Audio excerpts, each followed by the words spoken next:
Boa noite a todos, né? Uma grande alegria, uma grande satisfação estar hoje aqui nesse dia 1º de junho de 2020, uma fase diferente de nossas vidas, em que estamos em meio a uma pandemia, nosso país está com situações de grande dificuldade, posicionamento político, pessoal, social, religioso, enfim, todas as nossas pessoas, não há uma família que não esteja afetada por essa situação do Covid-19, e nós temos que que nos reinventar, né? E essa é uma grande demonstração dessa nova estratégia de vida, que é acabar fazendo atividades que há muitos anos já vem sendo de maneira tanta alegria, de modo presencial, reunindo muitas pessoas, procurando levar o conhecimento dos especialistas, das pessoas que tiveram experiências de vida, de experiência tanto de usuários de drogas, quanto as pessoas que sofrem pelo uso abusivo de drogas de algumas pessoas.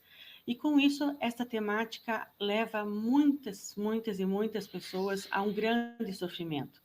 Famílias são inteiramente desestabilizadas, são destroçadas pela violência com que a droga chega dentro de suas casas e acabam por levar à morte, levar a perdas materiais, perdas de respeito, perdas de relacionamentos e de amizades, de relações entre irmãos, pais, amigos, relações de trabalho, enfim, tudo que envolve a vida humana acaba sendo comprometida e sofre com todo o impacto que a droga leva. E não são apenas as drogas lícitas e ilícitas que têm, assim, as drogas ilícitas, naturalmente, o crack, a cocaína, a heroína, a maconha, qualquer uma delas leva sobre si a tarja de que ela é ilícita. Logo leva a questão de pensar em tráfico, em questões de grande prejuízo social e econômico.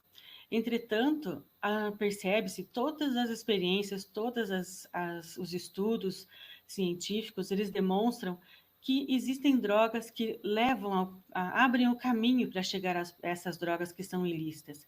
E, infelizmente, essas drogas existem dentro das nossas casas, nas nossas famílias, por mais religiosas, por mais pessoas que sejam idôneas, pessoas honestas, corretas, pessoas que cuidam de seus familiares de maneira muito ética, né, pensando fazer sempre o bem a um ao outro, procurando valorizar o relacionamento, sempre tendo boas ações, ainda assim o álcool se faz presente dentro das famílias. Não só o álcool, como o cigarro. E aí, com isso, com essa possibilidade ali dentro, ela acaba levando a uma flexibilização da tolerância quando se vê uma pessoa de baixa idade, né, de pouca idade, começando a experimentar drogas, que é o álcool e o cigarro dentro de casa, ou com pessoas muito próximas. Então, é por aí, com este preâmbulo sobre a presença da droga na nossa vida, que nós consideramos de fundamental importância que esse mês de junho foi colocado, nós estamos na 6ª edição do Junho Branco aqui em Ponta Grossa. Ele foi criado em 2015, ainda no final de 2014, ele foi imaginado, pensado, né, pelo anterior presidente, o Dr. Claudimar Barbosa da Silva, e ele, na sua visão, fez um estudo a partir dos meses temáticos e criou a questão do Junho Branco. E até pensam, né? Algumas pessoas já nos perguntaram por que branco? Porque branco ele é a composição de todas as cores. Então, não há família, não existe grupo de risco considerado para que alguém possa usar drogas. Todo mundo está suscetível a entrar em contato com a droga, mas serão os seus valores éticos, morais, não de modo algum, de maneira moralista ou preconceituosa, de modo algum, mas uma pessoa tem que ter muito forte e muito resistente dentro de si a capacidade de dizer não àquilo que ela não gosta, aquilo que não vai fazer bem para a sua vida, aquilo que ela não vai conseguir construir-se. Então, se ela não tiver esse senso de certeza, de diferenciar o que é certo do que é errado, do que é bom e do que é ruim para a sua vida, ela, e não só pelo aquilo de que é divertido, que é legal, se ela conseguir isso, ela vai se manter distante das drogas. Então, é com essa versão, né, com essa visão do Junho Branco, que dedicamos os 30 dias para fazer uma sensibilização da população, levá-los, ajudá-los a partir dessa sensibilização a tomar consciência, né, de que é preciso ter uma postura de prevenção em relação ao uso de drogas. Devemos buscar evitar que as crianças, que os adolescentes, que as pessoas jovens envolvam-se com as drogas de maneira intensa, abusiva, e que isso poderá levar à dependência. É natural que a vida, nós lidamos com os problemas muito mais quando eles já estão estabelecidos. Por isso a gente pensa em tratamento, em recuperação, redução de danos, como lidar com as questões da morte, da questão das famílias desestruturadas, os empregos perdidos, da violência, da violência doméstica, das agressões para as mulheres, para as crianças, os crimes que estão todos muito permeados pelo uso abusivo da droga. Isso nós temos que buscar entender que esta é uma parcela de intensa dificuldade, intensa gravidade, e precisa de uma abordagem específica para isso. E dentro do tratamento, nós temos várias possibilidades.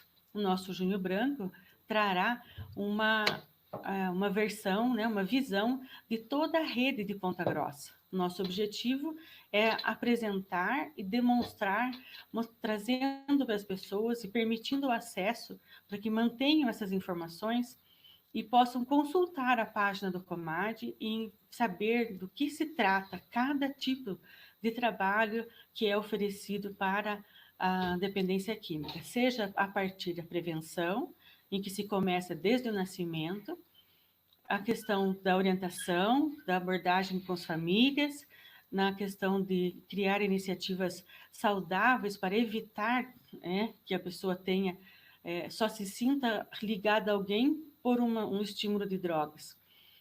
E aí até que chega no momento, naturalmente, que a gente não vai conseguir, não há possibilidade de fazer prevenção 100%, porque muitas pessoas vão usar do seu livre-arbítrio e vão se achar, né, envolvidas, né, até mesmo buscando a droga como uma forma de superação, de autoafirmação, e alguns não desenvolverão dependência, mas muitos desenvolverão. E serão para estes que os outros trabalhos de desintoxicação, tratamento e o atendimento pós-tratamento, que tem que acontecer, ser de maneira estruturada, séria, né, contando com o apoio do serviço científico, de todos os profissionais, mas também uma importantíssima parcela, que são as pessoas que vivenciaram o desenvolvimento da dependência química em suas vidas, sejam os usuários, que se tornam muitas vezes voluntários nas comunidades terapêuticas, nos CAPs, nos grupos de auto e mútua ajuda, em que podem contribuir com a sua experiência de vida e levar as pessoas a perceber o quanto é difícil, né, o caminho de volta a partir do momento em que você entra na vida da droga. Porque a droga também, ela não é sozinha e não é só alegria. Ela tem muitos desdobramentos negativos e que só quem passa verdadeiramente é que acaba conseguindo ter esta sensação de empatia verdadeira, né? É muito mais realista alguém que fale, alguém que dê o seu depoimento por ter vivido uma situação difícil, do que aquele que apenas leu nos livros. Então, eu sou psicóloga, trabalho há muitos e muitos anos com essa linha de trabalho, com pessoas de todas as classes sociais, de todas as idades, de só pessoas apenas, né, indivíduos acometidos pelo uso excessivo de drogas, assim como casais, como relações parentais, pais e filhos, mães, mulheres de dentro de casa, filhas, enfim, todas as pessoas de todas as classes, categorias, vínculos, e elas sofrem demais, né? Então, como psicóloga também, fui até cada comunidade terapêutica, passo, eu estudo, vivencio, conheço, vejo, procuro encontrar, tentar uma via de colocar-me no lugar dos outros, para que eu possa perceber e poder ajudar melhor. E não só com o caráter científico, mas ele é fundamental, necessário, indispensável. Porém, a questão humana, de ter a empatia em relação às pessoas, isso, se não tiver, o trabalho não será completo. Então, pensando nessa vertente, nós temos hoje, né, como nosso convidado, né, queremos agradecer imensamente que teremos a colaboração do Pablo Kurlander, que ele é psicólogo. Me permitam, eu vou ler o currículo dele para vocês. Ele é mestre e doutor em saúde coletiva pela FMB, pela Unesp de São Paulo. Ele é o gestor geral da FEBRACT, que, para quem não sabe, é a Federação Brasileira das Comunidades Terapêuticas. Ele é vice-presidente da Federação Latino-Americana de Comunidades Terapêuticas. Ele é conselheiro também da Federação Mundial das Comunidades Terapêuticas e é vice-presidente do Conselho Estadual de Políticas Públicas sobre Drogas de São Paulo. E isto todo é um vasto currículo. Com certeza ele terá muito a contribuir para nós nessa noite. E espero que aqui em Ponta Grossa, né, a partir do Comar de Ponta Grossa, que é o Conselho Municipal de Políticas Públicas sobre Drogas, nós possamos levar ao conhecimento de todos e ajudar. É mais um canal de acesso a todas essas importantes informações que nos serão passadas agora. Seja muito bem-vindo, Pablo. Está quase aparecendo. Seja muito bem-vindo, Pablo. Boa noite, Simone. Boa noite a todos os que estão assistindo a live. Obrigado pelo convite. É um prazer aqui poder estar compartilhando com vocês um pouco, né, desse trabalho, nessa situação tão atípica, né, que estamos todos vivendo nesse momento, né? Sim.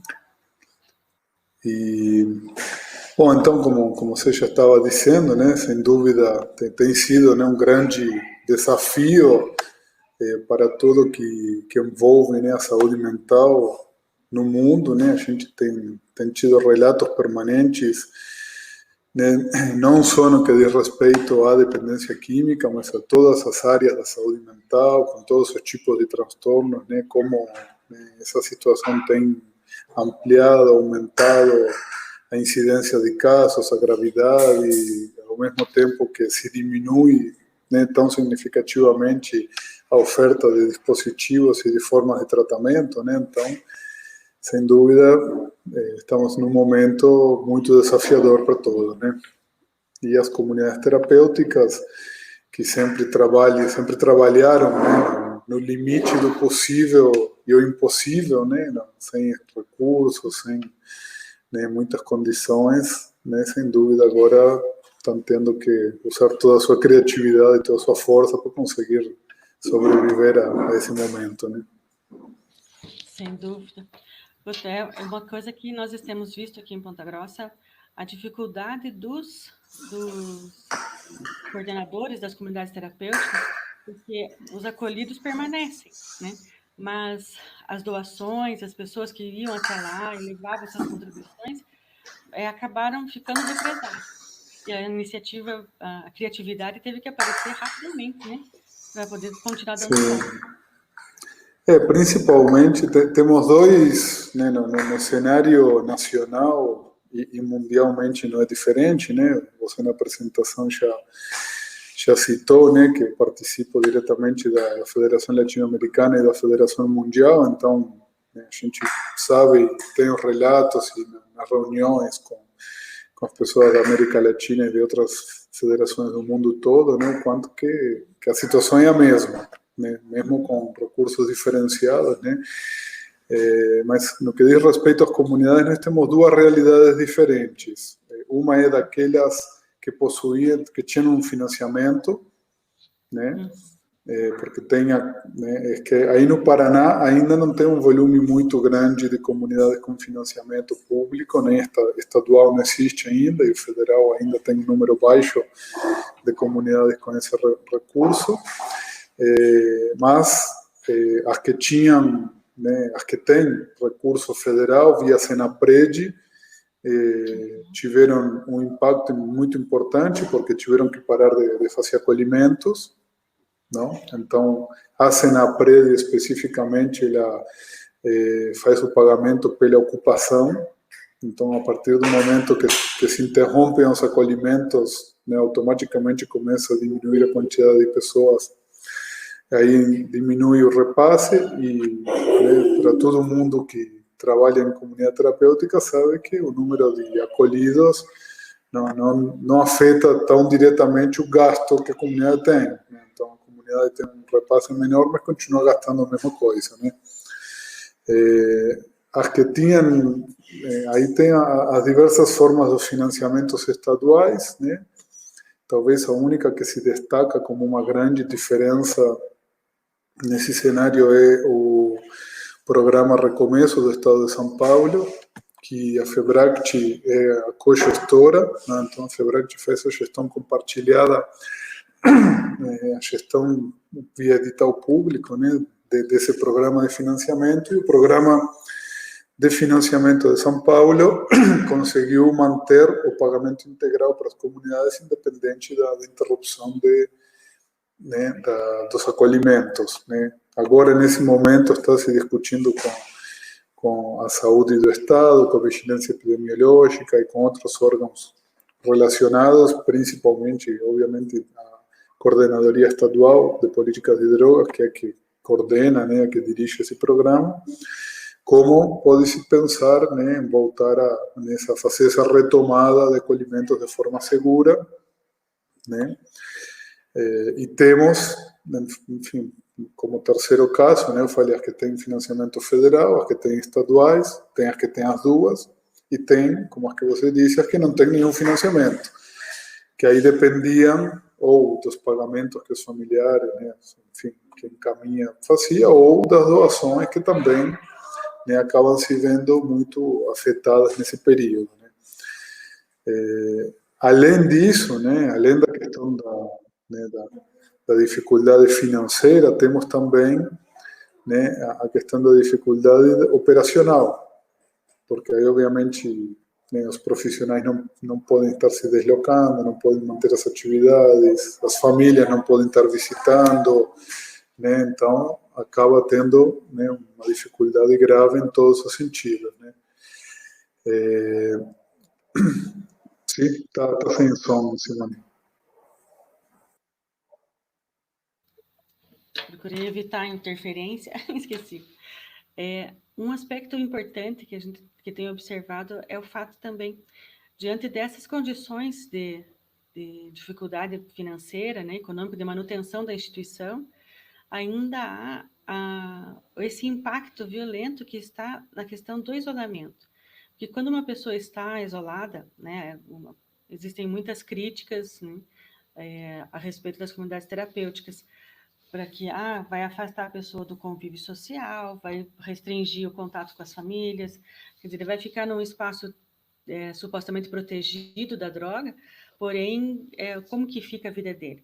Agora, nós estamos duplamente restringidos, né, isolados.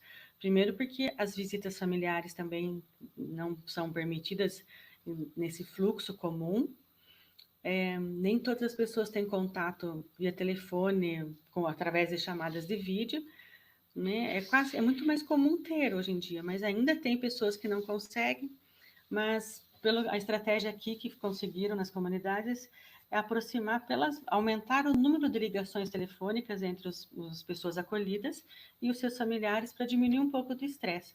Como que poderia nos auxiliar e até mesmo esclarecer a questão, como é que será que estão lidando com essa questão, né, desse impacto promovido pelo isolamento social geral, né, pela pandemia, e o próprio isolamento da comunidade terapêutica, que é necessário para o tratamento, senão acaba não conseguindo se restabelecer, né, reconstruir a própria vida. Certo, Simone. Então, essa é a outra dificuldade, né, de nível operacional, né? Como manter o serviço oferecendo minimamente condições de tratamento, principalmente considerando que a comunidade terapêutica, para ser de fato uma comunidade terapêutica, um dos critérios, né, uma das características principais são os procedimentos de reinserção social, de, né, fortalecimento de vínculos com a família, com o ambiente externo, né?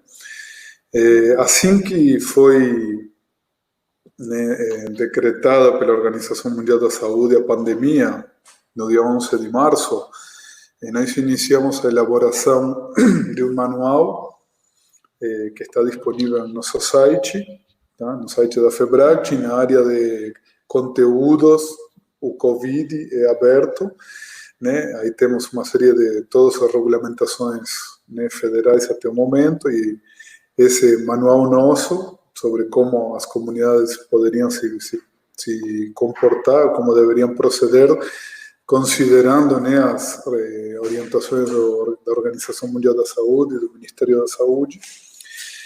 E depois iniciamos uma pesquisa online que foi respondida por 144 comunidades do país todo, né, justamente tentando entender quais eram as primeiras tentativas de organização que as comunidades estavam tendo a nível nacional.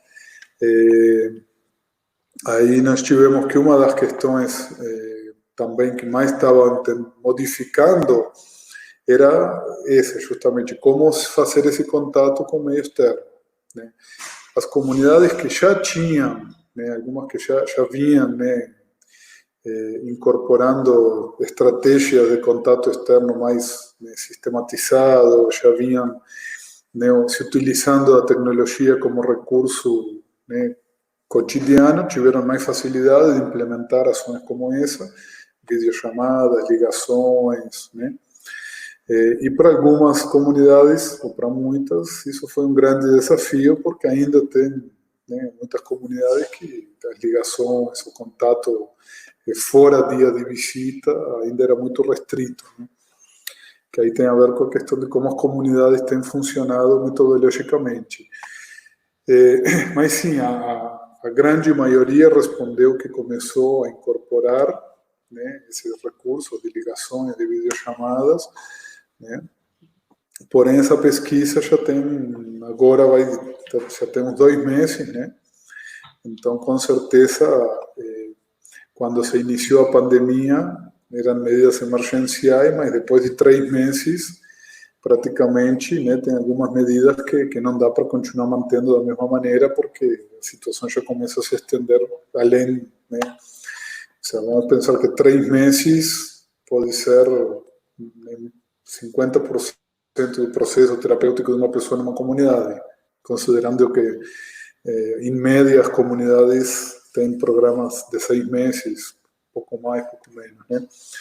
Então, de fato, não dá para ficar 6 meses em estado emergencial, né? Então, várias comunidades relataram, né, a possibilidade de fazer visitas, começaram a estruturar ambientes separados, não? Para realizar visitas familiares em segurança.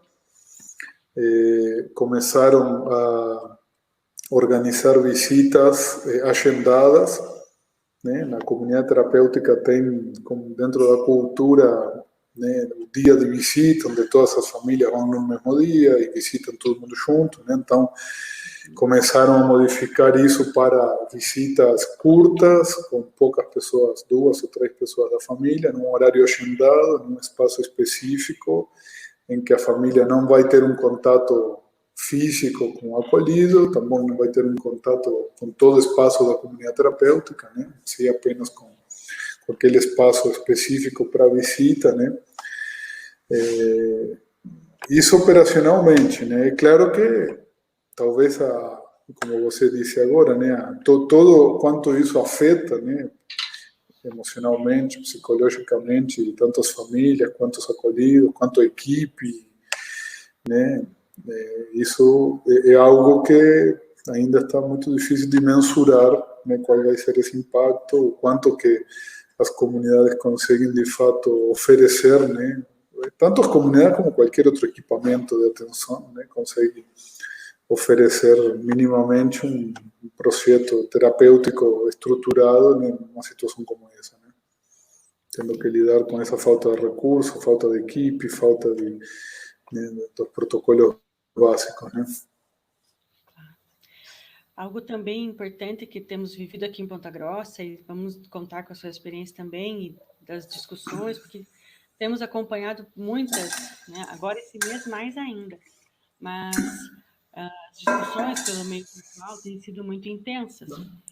E temos percebido até informações pelo CAPS, aqui de Ponta Grossa, que os próprios usuários estão se sentindo muito frágeis, ao ponto de pedir mais internamentos, né? Porque a própria ansiedade da falta da droga, ou até do livre acesso, né, dos dois extremos, porque a droga, o tráfico não parou pela pandemia, né? Nós temos notícia, só acompanhando a segurança pública, né, o índice de criminalidade, da violência doméstica, está, infelizmente, muito ligado à presença da droga junto, né, do álcool em especial, na violência doméstica.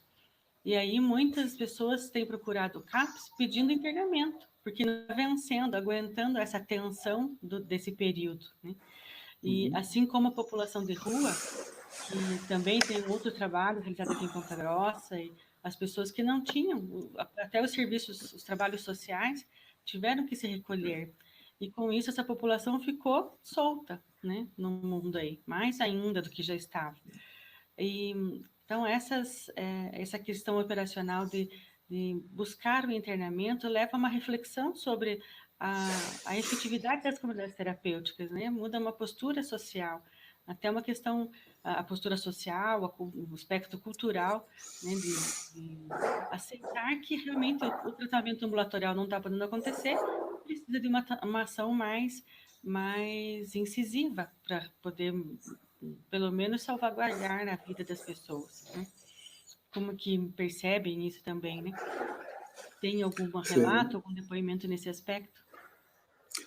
Olha, como não tem, no geral, né, não tem um dado epidemiológico claro de qual é a quantidade de encaminhamentos que são feitos, até porque, no geral, né, esse é um dos déficits que nós temos historicamente na saúde mental no Brasil, né, uma rede que não está estruturada, organizada, que não se conversa, que não utiliza todos os dispositivos de uma maneira articulada, né? Ou nem tem os dispositivos, ou se tem, não funciona totalmente. Então, não se tem um dado claro de qual se houve ou não um aumento, né, nessa questão da demanda.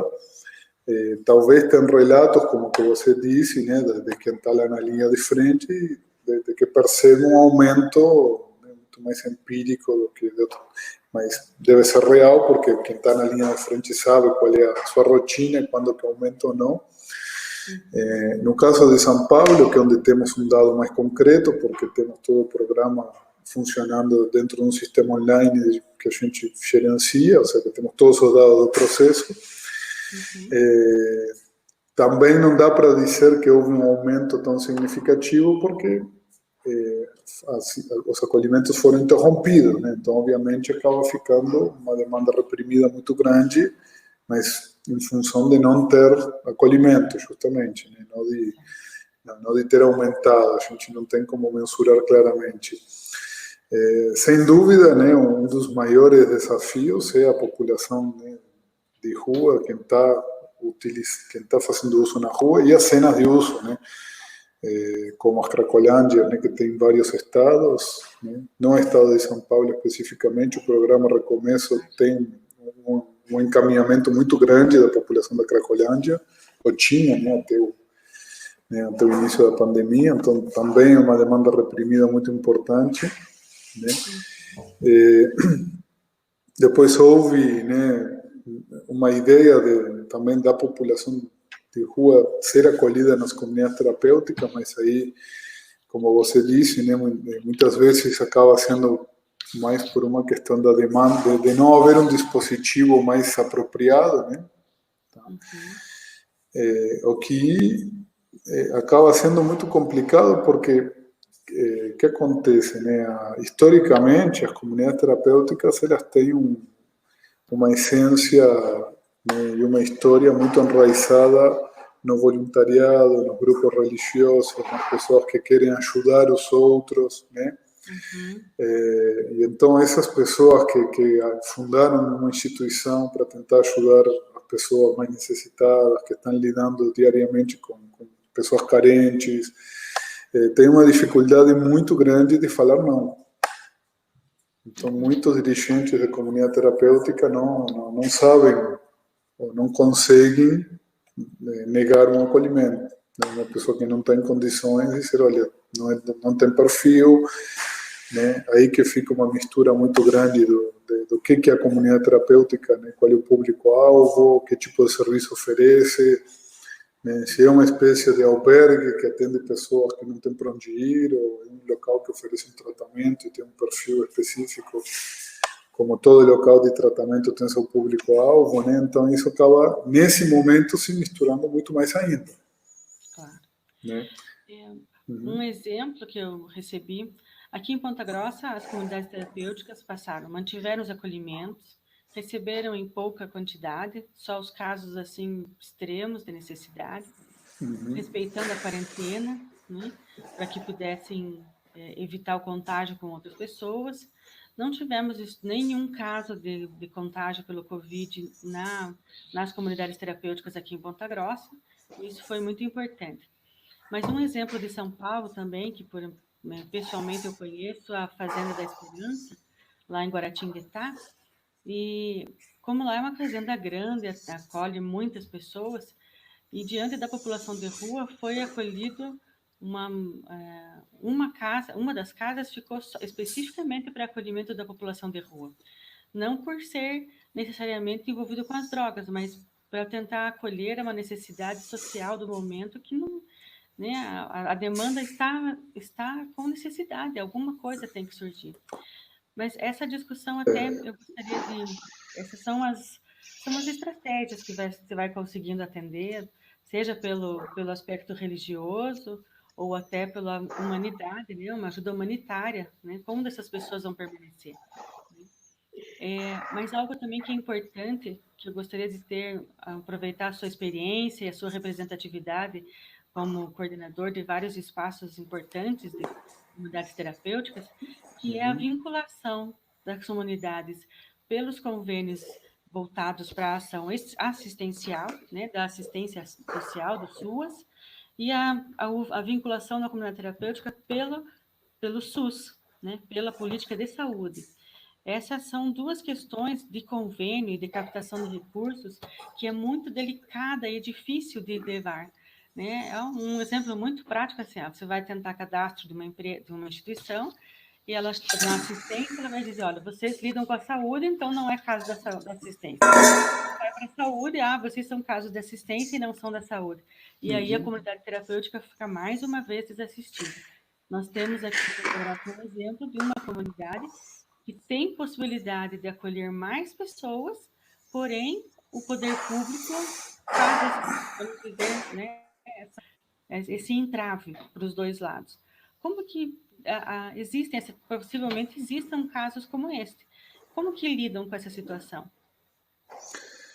Olha, você entrou aí juridicamente na questão mais, né, mal resolvida de todas, né, das comunidades terapêuticas, e isso não tem uma explicação simples, né, porque isso vem da história das comunidades terapêuticas no Brasil e na América Latina, de como foi construída essa história, de como foi construída a regulamentação das comunidades, né, e de quanto que os grupos, né, que estiveram à frente foram contrários ao trabalho das comunidades terapêuticas e tentaram de todas maneiras fazer com que as comunidades terapêuticas não funcionassem no Brasil. Ao mesmo tempo também, né, que essa é uma parte que muitas vezes, né, muitos esquecem de fazer, né, uma meia-culpa, né, um mau serviço de muitos locais que se auto-intitulam comunidades terapêuticas, o desserviço de muitos lugares que dizem ser e não são comunidades terapêuticas, né?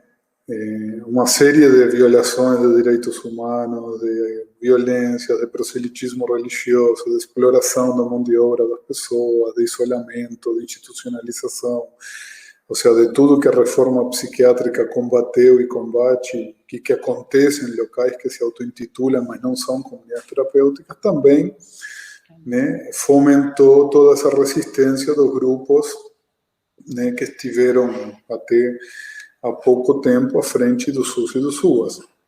Então, né, nós temos aí uma construção histórica da regulamentação das comunidades terapêuticas de um grupo que não queria essas comunidades regulamentadas, então, né, tentava colocar, né, fazer esse jogo de empurra para um lado, empurra para o outro, mas também temos uma parte da história que é da nossa parte, das comunidades terapêuticas, né, de grupos que não têm, que não queriam, não tinham muito interesse na regulamentação real, porque também significaria sair do funcionamento, né, irregular ou, né, da sua maneira para tentar se adaptar ao funcionamento dentro das políticas públicas, né? Porque uma instituição que quer ser financiada e quer ser regulamentada pelo poder público, ela seguir algumas regras e vai ter que se adaptar em muitos sentidos aos, né, procedimentos jurídicos, legais, né, prestações de contas, né, prestação de conta do serviço, do dinheiro e aí por diante. Então, existe aí uma lacuna muito grande que tem, né, uma história um pouco em cada uma dessas duas canoas, né? Todos os grupos contrários às comunidades não querendo e todos os grupos irregulares tampouco querendo um nível de regulamentação, né, real, que significaria modificação das suas práticas. Tá? Então,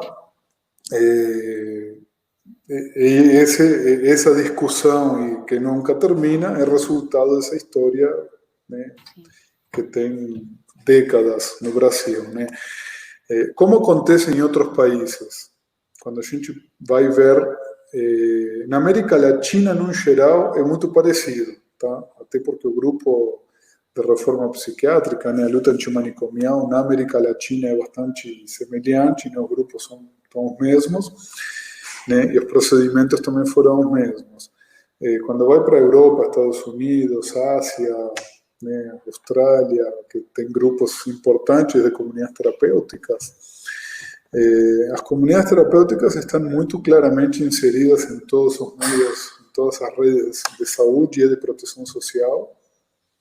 Né? Não existe essa divergência, não existe essa briga, essa discussão, essa dificuldade, porém, né, tampouco existem praticamente as práticas irregulares absurdas que tem no Brasil. Né?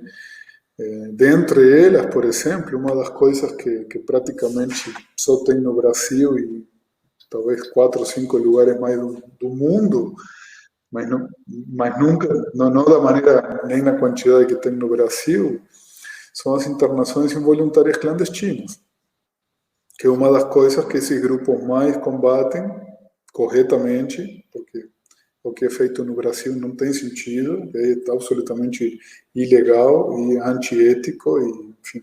Né? E se muitas vezes se autodenomina comunidade terapêutica. Aí nós temos relatórios do nosso conselho, né, Conselho Federal de Psicologia, os conselhos regionais, que vão nesses lugares clandestinos, irregulares, e depois fazem, né, um relatório dizendo que visitaram comunidades terapêuticas e não eram. Como genericamente. Isso, então. Então nós temos aí uma regulamentação que também, por parte das comunidades, foi estruturada muitas vezes para tentar se defender dos ataques, né? E do outro lado, uma regulamentação criada para isolar as comunidades da política pública. Então, né, sem dúvida, tem um caminho muito grande para responder essa pergunta, até porque, de novo, né, para encerrar essa... para não esticar muito, né? A comunidade terapêutica ela quer ser cadastrada no CMAS e no CMS, Conselho Municipal de Saúde e Conselho Municipal de Assistência Social, para poder ter acesso a algum tipo de recurso, né, oriundo do SUS e do SUAS. Porém, a maioria das comunidades que está buscando isso, ou não sei se a maioria, mas enfim, vamos colocar uma parte das comunidades que busca esse tipo de certificação, muitas vezes não está disposta a fazer as adequações metodológicas que isso impõe. Entende? Porque não é só buscar recursos, é dizer, bom, então, se eu estou no SUAS ou no SUS, como funciona? Qual é a regra do jogo?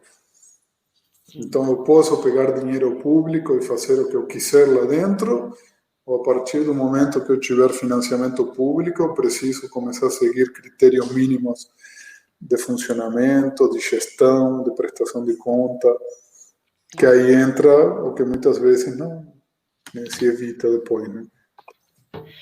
Um detalhe só assim, realmente essa é uma questão ampla, né? Ampla, histórica, não tem uma resposta única, né? Realmente.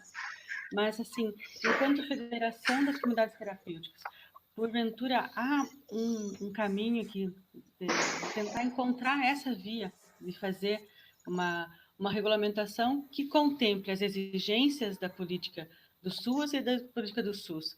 O fato de ter que ter uma equipe médica, por exemplo, é de alto custo, altíssimo custo. Né? Se atrasam os convênios, é claro que você vai perder os profissionais.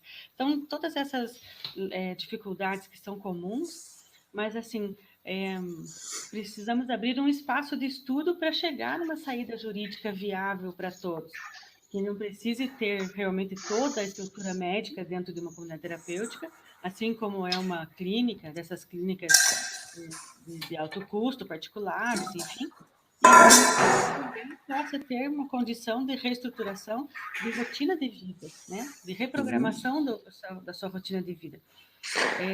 Seria algo para aproximar as comunidades terapêuticas da federação mesmo, e nos congressos buscar essa, quem sabe, um limiar, né? de encontro, de confluência para essas exigências que possam atender a política do SUS e a política do SUS, para poder, né, do CMAS e do Conselho Municipal de Saúde. Sim. Por exemplo, no estado de São Paulo, o programa Recomeço tem duas frentes em comunidades terapêuticas, né? Uma é o que a FEBRACT faz a gestão, que são as comunidades terapêuticas de interesse social, que estão vinculadas à Secretaria de Desenvolvimento Social, e que elas funcionam dentro da lógica do SUAS, porém, totalmente vinculadas ao SUS, porque todo o fluxo de ingresso vem pela rede de saúde. Ah, certo. Tá? Isso é uma possibilidade. Então, e essas comunidades, elas, né, têm uma série, né, de exigências de funcionamento, de metas a atingir, de parâmetros, né, técnicos e legais a seguir, têm que fazer prestação de conta rigorosa de toda a verba que recebem, são fiscalizadas, né, mensalmente, tem que alimentar um sistema de informações online, além das visitas presenciais que tem da equipe da FEBRACT. Então, assim, elas precisam ter, né, um critério mínimo, tem que se adequar. Né? Assim, na cultura das comunidades terapêuticas do Brasil, é um dos grandes problemas. Né? O sea, muitas vezes, essa dificuldade de sair, né, do amadorismo, que é algo que a gente sempre fala, né? Como eu disse agora, as comunidades vêm desse histórico do voluntariado, né? Do amador no sentido de amar, de querer ajudar, mas não amador também da falta de técnica, muitas vezes. Porque a vezes aquela pessoa que abre a comunidade, que funda o trabalho, que se dedica, não é um técnico. Então tem uma boa vontade enorme, uma força de trabalho gigante, mas faltam alguns elementos técnicos que poderiam, né, enriquecer muito esse trabalho que já é muito árduo, né? Então, só que isso envolve quebrar alguns paradigmas e modificar algumas crenças, uma parte da cultura institucional, né? O que é um desafio enorme para muitas comunidades, né? Para muitas comunidades. Realmente esse desafio é constante. Eu trabalho, naturalmente faz 20 e tantos anos que eu trabalho, e essa discussão ela permanece desde sempre. Mas, enquanto Conselho de Psicologia, né, somos psicólogos, eu vejo a nossa fragilidade em alguns momentos. É difícil encontrarmos psicólogos que falem clara e objetivamente, que têm interessem-se pelas comunidades terapêuticas, apesar de todas elas trabalharem com psicólogos, né?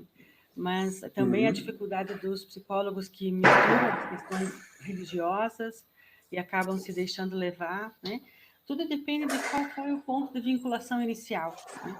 Mas a ciência ela tem que ser o norte de todas elas, né? Por maior boa vontade que exista, o amadorismo não pode ser, né, a dinâmica interna de uma comunidade terapêutica ou de um CAPS, seja ou de uma clínica qual for. Nem tanto Sim. como a questão hospitalocêntrica anterior, antes da reforma antimanicomial, era puramente medicamentosa, como se não existisse ser humano por trás, né? Não existisse subjetividade.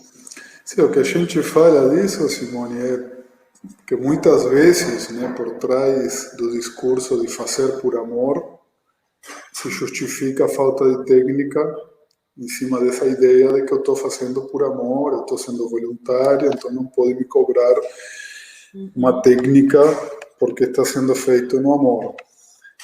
Mas, quando você ama mesmo, né, você oferece o melhor. Você não oferece qualquer coisa. Né? Sim. Se você ama seu filho está doente, você não vai comprar qualquer remédio, você vai comprar o melhor que tiver, o melhor que você consiga, vai tentar pesquisar qual é que funciona melhor, qual que dá mais resultado, qual que tem menos efeito colateral, e por amor você vai, né, se instrumentalizar de técnica para que dê o mais certo possível. Isso é amor também. Né? É que na cultura, né, da comunidade, né, muitas vezes se confunde, né, que incorporar técnica é falta de amor, é falta de fé, é falta, né, de espiritualidade, e não é, são complementares. Né? Sim, realmente. A espiritualidade ela é importantíssima, mas ela é de escolha, né? Ela não é um precursor. E temos que é importante aprofundar também esse aspecto, para até mesmo nem todas as comunidades terapêuticas que são religiosas, né? E é preciso também diferenciar isso para poder perceber, né? Muitas são, acho que a grande maioria é de conotação religiosa, né? Mas nem todas são. Olha, no Brasil e na América Latina, talvez tenha algumas exceções que não sejam, mas né, eu não diria nem que são a maioria, eu diria que são todas com algumas exceções. Né? Mas isso não é um problema necessariamente. Né? Que isso também é outra interpretação equivocada que se faz. O fato de ter uma base religiosa, né, não é o problema em si. Nós temos uma série de excelentes serviços técnicos no Brasil que são de base religiosa, hospitais, universidades, escolas, né, creches, orfanatos, asilos, né? Enfim, tem uma série de... Orfanato não se chama mais assim, mas, enfim, tem uma série de serviços que têm uma base religiosa, porém, existe uma diferenciação muito clara entre o que é a igreja ou a religião que é a mantenedora e o que é o serviço que executa. Sim. Entende? Na comunidade terapêutica, o problema é que se funde um pouco a mantenedora com o serviço. Então, o problema é essa diferenciação, né? Sim. Esse é o ponto, né, nevrálgico da situação, né? Em que realmente, vamos dizer, uma comunidade terapêutica, uma congregação religiosa tem o carisma, né, de atender dependentes químicos. Maravilhoso, excelente, necessário. Aqui em Ponta Grossa, todas as comunidades têm uma convicção religiosa, uma congregação de suporte, seja católico, evangélico, né? Existem excelentes serviços por aqui. Sim, você tem aí a comunidade da Copiosa Redenção, né? Que é um Temos da excelente Copiosa serviço. Redenção, Né? tem a Rosa Mística, que é A Rosa Mística, população né? feminina, né? Que é da Copiosa, e também a chácara do Padre Wilton, que configurou-se com esse nome, e que atende a população masculina. Mas também temos o Esquadrão da Vida, que é evangélico, o Ministério Melhor Viver, que é evangélico, E, então, tem situações assim, mas tem uma que era de adolescentes, que era Marcos Fernandes, que era da política pública, né? Era um órgão público para adolescentes, né? Então, essa que não era religiosa, né? Mas depois precisou de apoio também para dar conta o poder público sozinho não deu conta, precisou de um suporte religioso, de pessoas vocacionadas para atender essa causa, para que pudesse dar conta da comunidade. Então, assim, realmente é algo para amadurecer, aprofundar, mas nunca deixar de discutir para que a gente possa encontrar caminhos novos para isso, né? E também saber que no Ponta Grossa não está sozinha nisso, né? O Brasil inteiro, a América Latina, quiçá o mundo todo se debate com essa questão. Né? Com certeza. Gostaria de saber, algumas pessoas colocaram, né, no chat aqui, o meu esposo estava me mostrando, né? E agradecendo, né, a participação, e uma pessoa perguntou assim da questão a dificuldade das vagas sociais para as pessoas que não têm condições de pagamento, né? Mas todas as comunidades, elas têm uma cota, né, de funcionamento que é paga, um bom tanto dos recursos, quando se consegue um recurso público, né, para dar uma estruturação, e algumas vagas que são, aí, pelo recurso público, são gratuitas para a pessoa, mas o poder público paga. E aí, mas infelizmente, a demanda é muito maior do que a oferta de vagas, na verdade, né? E tem períodos sazonais que aumentam mais, outros menos, né? No inverno, as pessoas estão muito mais frágeis, né? E é mais difícil. Mas também deve ser uma realidade comum às outras comunidades? Olha, aí de novo tem que fazer a diferenciação entre os lugares que têm programas de financiamento mais estruturados e os que não. Né? Então, tem comunidades, bom, o programa federal da Senapred, ele financia até 50% das vagas. Então, as comunidades que só têm, né, financiamento federal têm metade das suas vagas, né, que podem ser pagas de forma particular. Às vezes se confunde a ideia de ser sem fins lucrativos com não poder pagar, né, ou não poder cobrar, e não é, são coisas diferentes, né? Sem fins lucrativos significa que não tem lucro com o superávit, né, do exercício, né, daquilo que a comunidade sobre, que eu gostaria de ver uma comunidade que sobre alguma coisa, né? Comunidade de verdade eu nunca vi sobrar nada, né? Ao contrário, né? Sobra amor mesmo, porque é mais abundante, o restante... Então, sim, mas recurso financeiro sempre falta, né?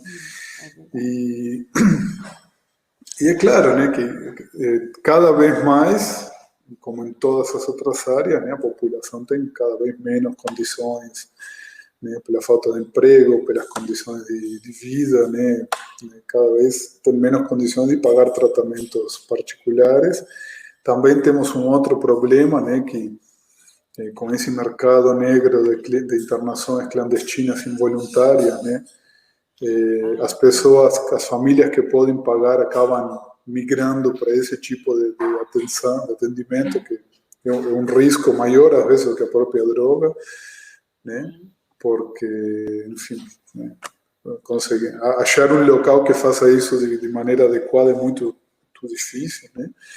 Existem alguns, mas não dá para dizer que sejam nem a minoria, né? Colocaria também como as exceções.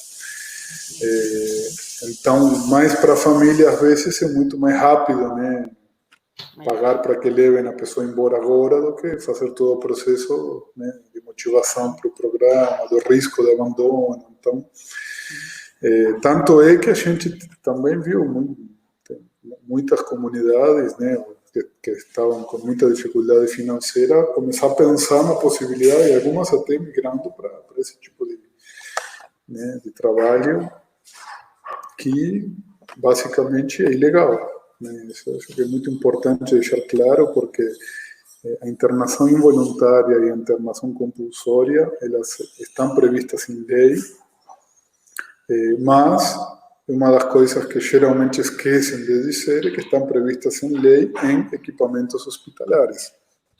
Sim. E não em comunidades terapêuticas ou em locais que têm estrutura de comunidade terapêutica. Né? Então, Eu acho que esse é um ponto muito importante, que a previsão é para internamento compulsório, para desintoxicação e situação de crise absurda, né? Não é uma coisa em que a pessoa esteja bem, esteja assim com discernimento, capacidade de autodeterminação, aí ela, nesse caso, não caberia o internamento compulsório, somente se for por violência mesmo, né? Uma violência social, institucional, estrutural, todas essas. Caso contrário, não. Mas é bem importante a gente também estar atento a isso, porque cria-se uma falsa ideia de que vai internar involuntariamente, então eu decido, vou lá interno e pronto. O poder do dinheiro, infelizmente, leva a isso muitas vezes.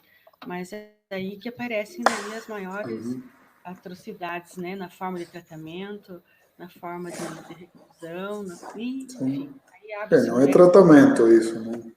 daí Isso não é tratamento. mas esse é um tema à parte, isso daria um Outra bom coisa. tempo de conversa, né? Sobre Sem isso, com dúvida. certeza. Muitas lives para esse assunto. Mas é um risco isso, né? Complementando, porque nesse momento, né, como muitos desses locais são irregulares, eles continuam fazendo internações, mesmo sem condição nenhuma de cuidado em relação ao Covid. Né? E nesse momento que as comunidades terapêuticas, né, têm se cuidado, né, para não contaminar todo o seu grupo, a equipe, tudo, então aumenta a procura desse tipo de internação. Sim, E tem que ir se adaptando à nova realidade, lidando com as dificuldades, com a própria tensão do momento, a tensão do tratamento em si. E realmente é uma questão complexa, mas é importante que a gente perceba que não está sozinho e consegue trocar ideias e ver que as experiências de alguns, né, servem para outros e assim por diante. Mas Certo. eu acredito que estamos, né? Estamos em quase uma hora. Né? Gostaria de fazer alguma complementação, algum ponto em especial, Paulo, que gostaria de completar? É só dizer, quem quiser ter acesso a esse material que eu falei, só repetir para quem entrou agora, né? Está disponível no nosso site, né? Sim. Então, que pode ter alguns dos parâmetros, tanto a pesquisa que a gente fez, o manual e os manuais do Ministério da Saúde, da Senapred e tudo. Né? É importante para ter um parâmetro, né, mais homogêneo dessa situação. Claro. Mas nós vamos. A nossa ideia então, procurando fazer um apanhado geral, a nossa ideia mesmo no Junho Branco é disponibilizar os documentos oficiais, todos nas nossas páginas, conseguimos assim agregar todas elas, né? Temos a página do Facebook, que é do Conselho Municipal de Política sobre Drogas, né, o COMAD-PG, tem o CIS Ponta Grossa, que é o Centro de Integração Social, que reúne os municípios menores, que nós não falamos hoje, mas falaremos em um outro momento. Temos a página do Junho Branco, que são registradas as ações feitas anualmente, né, especialmente nesse mês. As demais, ao longo do ano, elas estão dentro da página do Conselho mesmo. E também conseguimos fazer o canal do YouTube, onde vão ficar disponíveis todos esses vídeos para que a comunidade possa conhecer. E aí, com isso, também colocar disponível na página, nessas mesmas páginas, esses materiais para consulta da população, das comunidades, para que tenhamos realmente um caminho norteador de maneira legal, né, prevista legalmente, dentro da política nacional, estadual, municipal, garantindo as peculiaridades de cada local, para que todos possam realmente estar embasados e saibam identificar os abusos, as falhas, as dificuldades, saibam onde procurar ajuda, porque não podemos, né, é um dever de cidadania, apontar os erros que acontecem e valorizar os ganhos de quem consegue superar as dificuldades, encontra estratégias salutares, né, em que realmente contribui para a respeitabilidade das comunidades terapêuticas.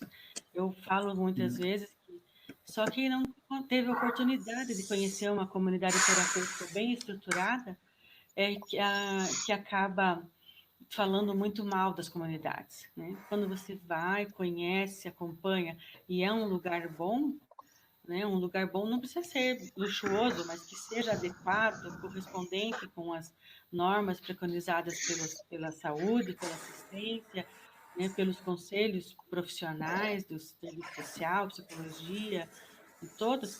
Então, isso é uma comunidade com respeito e isso valoriza. Então, temos que fazer umas boas práticas, demonstrar as boas práticas de trabalho. Esse é o nosso grande objetivo agora para esse mês de junho, mostrar o que nós estamos fazendo, né? E isso é muito importante. E quero, nesse momento, então, agradecer grandemente, Pablo, pela sua colaboração, pela sua disponibilidade, né, de estar aqui pessoalmente, profissionalmente, contribuindo conosco. Pelo chat, a gente viu ali que tem muitas pessoas acompanhando, né, que são conselheiros, que são pessoas que trabalham assim, e não tem um número muito grande de pessoas, mas é por conta de que está tendo muitas atividades nesse mesmo momento, né? Então, aí, isso também compromete um pouco o compromisso das pessoas, né? É muita coisa. Mas eu Certo, com agradeço certeza. imensamente, né, a sua participação. E eu convido também para encerrar, nós estamos fazendo todas as quintas as lives da FEBRACT. Ah, que bom. Essa quinta-feira tem no nosso canal do YouTube, né? Tem todas as lives anteriores, no Spotify tem os podcasts das lives. E nessa quinta-feira nós vamos ter uma live sobre o tabagismo e dependência química e o tabagismo na comunidade terapêutica, né, com a coordenadora estadual de São Paulo do programa de tabagismo, com a diretora do INCA, do Ministério da Saúde, né, do Instituto do Câncer, e com a doutora Renata, que é livre docente da Unicamp, né, trabalha diretamente com dependências químicas lá. Então vamos estar tendo um bate-papo bem interessante sobre a questão do tabagismo, que muitas vezes é algo deixado de lado, né? Então convido todos a participarem também, tá bom? Muito obrigado pelo convite, então, Simone. Imagina.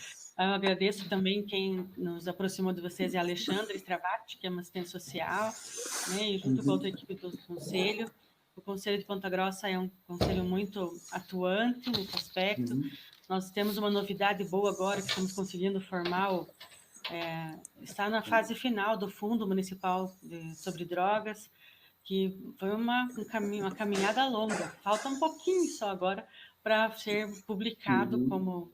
A lei já está, ele já existe pela lei, só precisa abrir a conta agora, né, e ter o nosso CNPJ para que a gente possa dar o próximo passo, que é a captação de recursos, elaboração de projetos, e com certeza precisaremos muito da FEBRACT para nos apoiar nesse sentido de ter bons projetos, né, e dentro da realidade, e para aprender com a experiência de todos. E só um momentinho. Pedir a todos que estão assistindo que se inscrevam no canal. Ah, sim.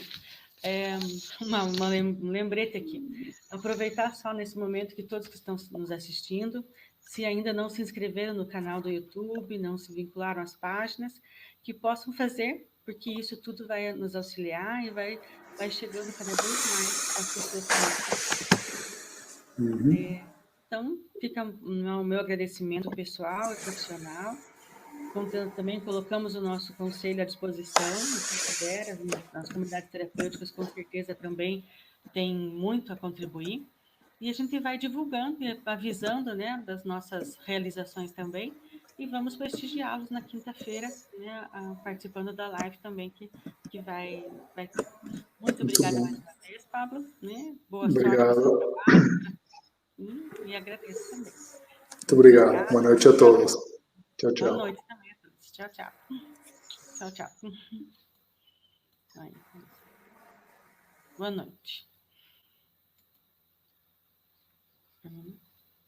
Boa noite a todos, muito obrigada. Até a nossa próxima etapa do Conselho. Logo estaremos espero todos apresentando as suas propostas, e vamos fazer deste Junho Branco um grande mês de conscientização sobre a prevenção ao uso de drogas. Boa noite.